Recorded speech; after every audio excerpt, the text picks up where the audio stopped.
मेरी सहेली सुरभि अपनी बहू की सौतेली सास थी। वह थोड़ा अलग ही स्वभाव की लड़की थी और अपने पति की दूसरी बीवी।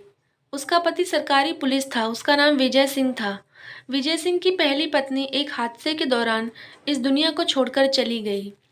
उसके बाद वह और उसका बेटा राहुल बहुत अकेले हो गए थे। सुरभि और मैं एक ही कॉलेज में पढ़ा करते थे।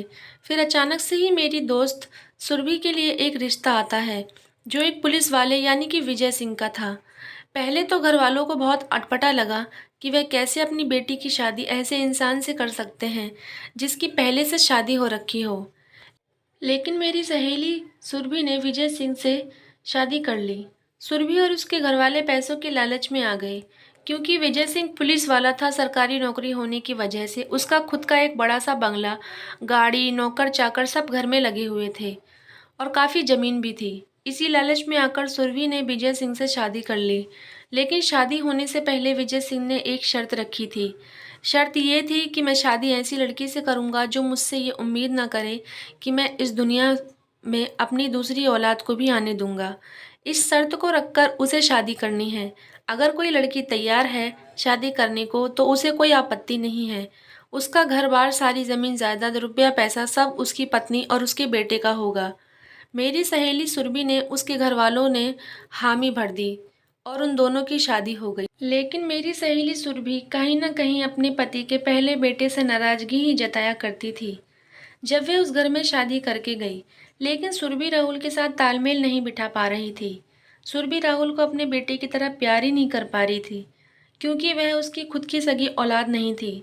राहुल 12 साल का था। उसे थोड़ा अजीब लगता था कि नई माँ तो आई है लेकिन मुझे माँ का प्यार नहीं दे पा रही। उसे अपनी माँ की याद आती थी और वह बस यही सोच सोच कर रोता था कि अगर आज मेरी माँ जिंदा होती तो मुझे बहुत प्यार करती। और वह ये भी सोच रहा था कि माँ के जाने के बाद मेरे पापा तो मुझसे प्यार करते थे लेकिन अब वह घर में नई माँ को लेकर आ गए हैं और मेरा प्यार भी बांट दिया है।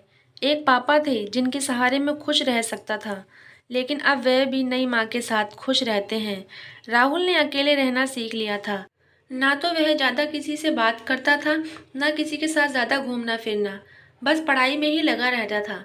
सुरभि को भी राहुल में कोई दिलचस्पी नहीं थी। उसके साथ बैठकर कभी प्यार से बात भी नहीं करती थी। जब देखो तब आड़ा टेढ़ा मुंह बनाकर घूमती रहती थी। वैसे तो वो अपने बेटे से अलग ही रहना चाहती थी लेकिन अपनी पति की शर्त की वजह से कुछ ना कह सकी। पहले तो सुरभि ने राहुल को बहुत पढ़ाया, फिर उसके बाद उसे हॉस्टल भेज दिया बाकी की पढ़ाई करने के लिए। जब हॉस्टल में जाने के बाद बाकी की पढ़ाई भी हो गई तो सुरभि ने अपने बेटे राहुल को दुबई भेज दिया जॉब की तैयारी करने के लिए। कुल मिलाकर सुरभि बस यही चाहती थी कि जैसे तैसे राहुल मुझसे और अपने पिताजी से दूर रहे। एक दिन विजय सिंह ने सुरभि से कहा, क्यों ना अपने बेटे को यहाँ बुला लें, उसकी बहुत याद आती है। तुम्हें राहुल की याद नहीं आती क्या? तुम कभी उसके बारे में बात भी नहीं करती, ना उसे फ़ोन करती हो। तभी सुरभि ने विजय सिंह को कहा, इसमें याद आने वाली क्या बात है? आप उसे फ़ोन पर बात कर लीजिए, वीडियो कॉल पर बात कर लीजिए। वह वहाँ जॉब की तैयारी कर रहा है, पढ़ाई कर रहा है। अगर ऐसे में हम उसे यहाँ बुलाकर उसका टाइम ख़राब करेंगे तो वह अच्छी जॉब कैसे कर पाएगा? आपको क्या लगता है कि मैं राहुल से प्यार नहीं करती? मैं राहुल से बहुत प्यार करती हूँ और आप हम दोनों के बीच में ना ही आए तो ही अच्छा है। मैं पागल थोड़ी ना हूँ, शादी करके आपसे इस घर में आई हूँ और आज तक कभी आपको ये नहीं कहा कि मुझे अपनी सगी औलाद चाहिए। जो है जैसा है, मैंने राहुल को ही अपना बेटा माना है। आज तक आपसे कभी जिद नहीं की कि मुझे मेरा बच्चा चाहिए और आप हैं कि मेरी ममता पर शक कर रहे हैं। अगर आपको ऐसा लगता है तो मैं कल ही उसे यहाँ बुलाती हूँ। वैसे भी 26 साल का हो गया है। अच्छी सी लड़की देखकर उसकी शादी भी फिक्स कर देंगे।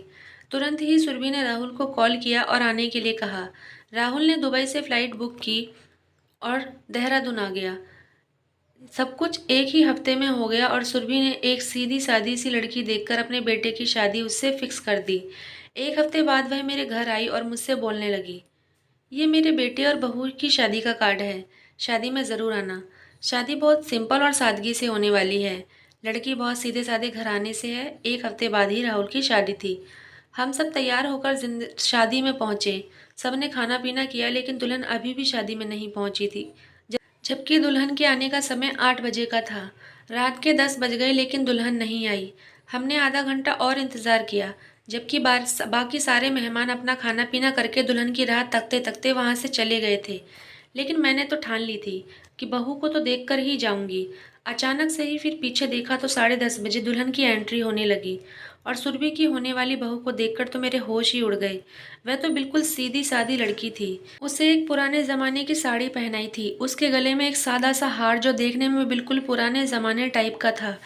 दुल्हन को देखकर ऐसा बिल्कुल भी नहीं लग रहा था कि वे आज के ज़माने की लड़की हो, वे आज के ज़माने में जीती हो। खैर, हमको क्या करना था। सुरभि की बहू वह चाहे जैसे रखे। सभी लोगों ने फोटो खिंचवाई और बारी बारी सब लोग स्टेज पर गए। शादी खत्म हो गई। सुरभि की बहू की जब विदा होकर आने लगी तो उसने सिर्फ एक सिंपल सी साड़ी पहनी हुई थी। उसे देखकर कोई कह नहीं सकता था कि वह दुल्हन की विदाई हो रही है।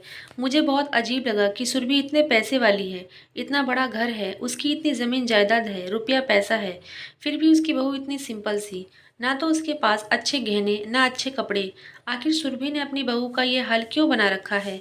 मुझे कुछ समझ तो नहीं आया, लेकिन मेरी सहेली भी मुझसे यही कह रही थी। देख तो सरा, सुरभि को क्या हो गया है। पता नहीं यार, अब इसकी बहू का आगे जाकर क्या होने वाला है।